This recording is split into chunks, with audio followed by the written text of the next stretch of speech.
အတုံးချက်နက်ကဗီဒီပညာရှင်ဆရာရန်နိုင်ကျော်စက်ကြော်လာတက်တော်ကောင်းတဲ့ Facebook ကောင်းကိုကြည့်ရှုနေကြတဲ့မိတ်ဆွေများအလုံးမင်္ဂလာပေါင်းတဲ့ခါညောင်းပါပြီဘေးပေါင်းရန်ပေါင်းကနေကင်ဝေးကြပါစီကြောင်းဆုမွန်ကောင်းတောင်းပေးလိုက်ပါတယ်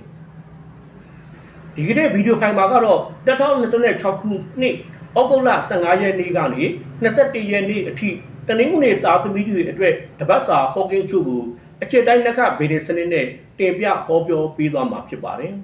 တနင်္ဂနွေသားသမီးတွေအနေနဲ့ငွေကြေးကိစ္စတွေအပေါင်းဝင်စီးပွားရေးအလုပ်ကိုင်တွေမှာစိန်ခေါ်မှုအသစ်တွေနဲ့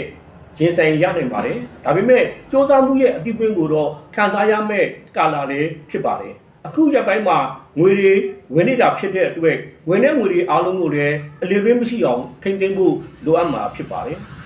အခြေရေးအိမ်တော်ရေးကိစ္စတွေမှာတုံးနဲ့တုံးနားလည်မှုလွဲတာစိတ်သဘောထားတွေမတက်ဆိုင်တာမျိုးတွေကြုံတွေ့နိုင်ပါတယ်ဒါကြောင့်မို့တုံးနဲ့တူတိကျခွင့်လွှတ်တွေထားရှိဖို့အတွက်လိုအပ်ပါတယ်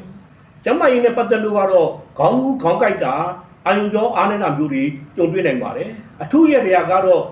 မနေ့စောတော့မှာမြတ်စွာဘုရားရှင်ကိုတပြိမ်ပန်းခုနှစ်ညွတ်လှူပြီးတော့မှဒိုရဆုတောင်းပါ